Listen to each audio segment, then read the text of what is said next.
And ito na yung mga blessings sa inyo guys. Bless kayo sa pera at saka sa relationship mga kapiksi, no? Actually, itong nakita natin na Rainbow Reviver. Parang binibigyan kayo ng chance ni universe mga kapiksi na makarecover kayo sa buhay nyo in terms of love, sa relationship at saka in terms of kaperahan. Ito'y dobling abundance mga kapiksi. Abundant na sa pera, abundant pa sa relationship, pagmamahal guys. So i-main-main nyo na yan lahat sa comment section.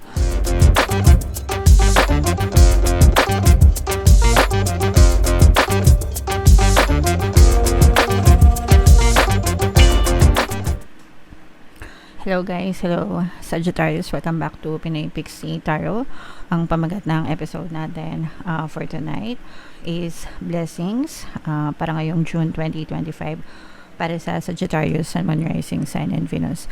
So simula ngayong buwan, mga kapiksi, ito yung bagong serye na gagawin natin every month. Titingnan natin yung mga blessings, mga potential blessings na pwede nyo ma-experience, and yung mga negative energies naman, yun yung mga maaaring nagiging balakid sa mga papasok na blessings sa inyo, okay? So gagawin na natin to every month guys. So unahin natin tong excuse me, unahin natin tong deck na to guys. Tingnan natin yung mga angel messages para sa inyo habang sinashuffle ko to guys, sa mga naghahanap ng mga pampaswerte na lucky charms, lucky bracelet. May mga items sa description box guys, check nyo lang yon, and pwede nyo na rin i-check out mga kapiksi. So, life purpose, ito yung first message para sa inyo guys. For some of you, pwedeng nagkakaroon kayo ng clarity of the mind as to what is your purpose in life mga kapiksi. And this will not resonate with all guys kasi hindi naman lahat parang gustong malaman, no? Or parang curious kung ano yung, or kino-question kung ano yung purpose nila sa buhay. Yung iba, go with the flow lang, and that's fine as well, there's nothing wrong with that. Pero for some of you na parang inaalam nyo or hinahanap nyo yung mga life's purpose nyo, so this message is meant for you to hear mga kapiksi. So maaari kayong magkaroon ng clarity of the mind, maging malinaw yung isip nyo mga kapiksi pagdating sa mga purpose nyo sa buhay, sa mga gusto nyong gawin, okay? Another message for you Sagittarius, serendipity. Ito, this is your tadhana, no guys? Parang sinasabi dito na nakatadhana ka na makita yung mga blessings sa buhay mo, or nakatadhana ka, you are in the right route or in the right path mga kapiksi, no? Nasa tamang daan ka para ma-discover mo, no, yung tadhana para sa iyo, yung purpose mo, ayan, no, yung purpose mo, di ba? And para makita mo din yung mga blessings sa buhay mo mga kapiksi, or matamasa yung mga blessings sa buhay nyo. And another message for you Sagittarius. Wow, so we have the Rainbow Reviver. Mga kapiksi, ibig sabihin nito guys, unti-unti nang nagiging makulay yung buhay nyo, makulay, matamis, nakaka-recover, no, nakakabangon, especially kung kakagaling nyo lang sa mga pagsubok kasi, di ba? Remember, rainbow lumalabas after the rain. Actually, kahit hindi umuulan, no? Minsan may rainbow talaga. But, as per kasabihan, di ba? There's always a rainbow after the rain, and at the end of the rainbow, there's a pot of gold. So, yung pot of gold na yun, guys, yun yung mga maaring blessings na matamasa nyo. So, pwedeng magkaroon talaga kayo ng mga blessings ngayong June, mga kapiksi. Okay? So, ito guys, i-mind-mind nyo na yan. Tadhana, destiny, itong mga life purpose and recovery, pagbangon, no? I-mind nyo na yan sa comment section, Sagittarius. So, tingnan natin yung mga potential blessings, guys. So, shuffle natin to mga kapiksi. Habang sinashuffle ko to, panoorin nyo muna yung video natin, guys, regarding sa ating paano mag-manifest ng abundance video course. Kapiksi, sawa ka na ba sa mga struggles at hirap sa buhay mo? Masipag ka ba at masikap sa buhay ngunit hindi ka pa rin umaasenso? Ilang beses ka na bang nag-attempt mag-negosyo at mag-invest pero palagi ka pa rin nalulugi? Sa pagkakataon na ito ay maaaring may subconscious beliefs ka na nagiging balakid sa iyong pag-unlad at pagyaman. Introducing, paano mag-manifest ng abundance video course. Dito ay matututunan mong ma-overcome ang mga balakid mo para tuluyan ka ng umunlad, umasenso, sumagana, maging matagumpay, successful at maswerte sa iyong kabuhayan, pera, trabaho, negosyo, salapi at kaperahan ng bonggang-bongga. Dali, mag-send na ng email sa pinoypixie@gmail.com at simulan na ang iyong pagyaman ngayon. Alright, so sa lahat ng gusto mag-avail ng course guys, naka-flash sa screen nyo. Una, meron tayong paano mag-manifest ng abundance video course. Meron din tayong paano mawala ang third party at magkaroon ng harmonious na relationship. And meron din tayong paano pabalikin si ex, revise breakup. So sa mga interesado guys, mag-send lang kayo ng email sa pinoypixie@gmail.com. So Sagittarius guys, kayo ay represent ng Queen of Wands. Ito yung ating blessings energy, mga kapixie. So latag natin yung spread nyo. And by the way guys, sa mga naghahanap ulit ng mga pampaswerte na lucky charms, lucky bracelet, lucky items, may mga items tayo sa description box guys. Check nyo yung mga check nyo yung mga items doon, tapos pwede nyo na rin i-check out diretso, mga kapixie. Okay, so ito guys, positive and negative guys, no? May negative na lumabas dito. Ito yung nagiging balakid nyo guys. Meron ditong presence ng fire sign or masculine energy ng fire sign guys, Aries, Leo, Sagittarius. So for some of you, pwedeng may ganyan guys sa inyong natal chart. Then ito yung negative energy para sa inyo guys. This is the energy of deception, mga kapixie. Ito, nakikita natin na for some of you, yung iba, no, although hindi naman lahat, madali kayong maloko pagdating sa kaperahan, mga kapixie. Mga scam na mga investment, ganyan. Naghahanap kayo ng shortcut kasi yung iba sa inyo, maraming problema, maraming challenges. And parang naghahanap kayo guys ng quick escape, no? Pag sinabing quick escape, yung mabilisan na solusyon, mabilisan na shortcut, ganyan.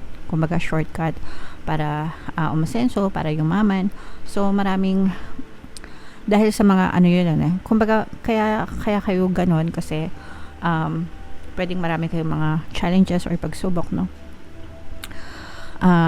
Kaya gusto nyo yumaman agad-agad or yung umasenso agad-agad, guys. Pero yung iba sa inyo nagkakaroon ng mga maling desisyon, kaya nai-scam, kaya naluloko. Kaya yung iba sa inyo, imbes na blessings or pagpapala yung makamtan nyo, mas lalo lang kayong nalulugi, mas lalo lang kayong nawawalan. And so iwasan nyo na guys, no? I mean, wag na kayo magpaloko sa mga get rich quick scheme. Sorry guys. So yung mga ganun guys, yung mga naghahanap ng mga instant swerte, instant na good luck, instant na yaman, no? So wag na kayong mahulog sa mga ganung patibong kasi nagiging balakad nyo lang yun, guys. Okay, and eto na yung mga blessings sa inyo guys. Bless kayo sa pera at saka sa relationship, mga kapixie, no? Actually, etong nakita natin na rainbow reviver, parang binibigyan kayo ng chance ni universe, mga kapixie, na makarecover kayo sa buhay nyo in terms of love, sa relationship, at saka in terms of kaperahan. Ito'y doubling abundance, mga kapixie.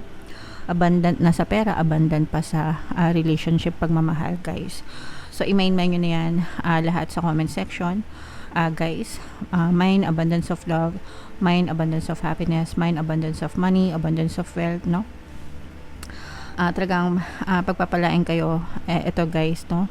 These are second chances. Parang nire-revive, parang bibigyan kayo ng chance ni universe na i-revive mo yung buhay mo, di ba? Pag sinabing revive, buhayin.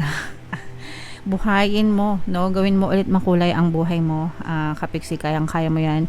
Doesn't matter kahit sandamakmak yung naging problema mo dati, or sobrang naghirap ka, sobrang feeling mo nagdusa ka, it doesn't matter yung mga circumstances mo, kayang-kaya mo yan baguhin, and kayang-kaya mo tong ma-experience, mga kapixie. So everyday na gumigising kayo guys, always give thanks to the universe for all the love, for all the blessings na natatamasa nyo, and just keep on praying and affirming and keep on working hard, no, dun sa kaperahan, sa love and relationship, and sabayan ng positibong mental diet. So eto guys, nakikita natin na talagang ayun, nakikita nyo ba guys, kasing puro bilog, guys. Yung iba sa inyo parang meron kayong mga aanihin, ngayong buwan ng Hunyo. Yung iba literal na mag-aani talaga sa mga merong tawag dito nasa agriculture, 'di ba? Ganun din sa poultry, mga kapiksi, no? Kung ang negosyo nyo ay nasa poultry, parang marami rin kayong aanihin, mga kapiksi. Kaya kayo mabibless guys sa kaperahan. So i-mind nyo na yan sa comment section, and even sa love guys, no? So this is the energy of love, harmonious relationship guys. So pati sa relationship nyo, binibless din kayo, kaya alagaan nyo yung mga relasyon nyo guys, okay? So yeah, may mga pampaswerte subliminals tayo, at saka love relationship subliminals, ayan guys. So pati sa pag-ibig, mga kapiksi, hindi nagpapahuli. Sabi ko nga sa inyo guys, dobleng abundance kayo, no? Dobleng blessing, blessed na sa pera, blessed pa sa pagmamahal, mga kapiksi, sa relasyon. Ayan yung mga balakid nyo guys, itong mga kahirapan nyo, itong stress. Ito yung stress, mga kapiksi. Yung iba sa inyo depressed, ibig sabihin masyado kayo nakafocus sa mga problema, okay? And kapag nakafocus kayo sa problema, syempre ang ma-experience nyo problema rin. Again guys, whatever you focus on manifests. Kung nakafocus kayo sa problema, syempre ang ma-experience nyo problema pa rin. Pero kung nakafocus kayo sa abundance, sa pagpapasalamat, you will experience more abundant things, more things to be grateful for araw-araw sa buhay mo. So you have to work on this guys. Huwag kayo masyado mag-focus sa karereklamo sa mga problema. Instead, mag-affirm ka, ayun guys, super blessed talaga kayo sa relationship, no? Napapansin nyo ba guys, puro relasyon yung nakikita natin. Hindi naman puro relasyon lang, pero ayan, no? Maligayang maligaya kayo. Nag-uumapaw yung pag-ibig, yung feelings, loving emotions sa inyo guys. So i-mind nyo na yan. Even sa money, grabe, Sagittarius, wala na akong masabi guys, no? Kasi hinakot nyo na lahat guys, no? Pag-ibig at saka pera, talagang super blessed kayo. Ito ay again, abundance of money, financial gains, wala na, game over na Sagittarius, kasi super blessed kayo sa pera at saka sa relasyon, mga kapiksi. You just have to work on your blocks guys.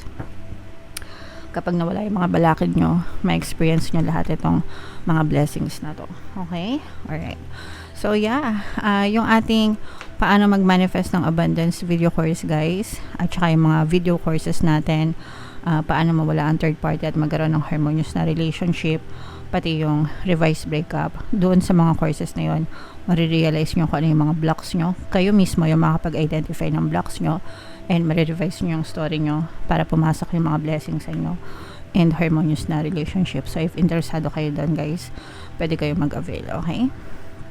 So yeah, comment down below guys if naka-resonate kayo for more tarot readings. Ito yung playlist nyo guys. Ito naman yung ating success stories ng paano mag-manifest ng abundance video course.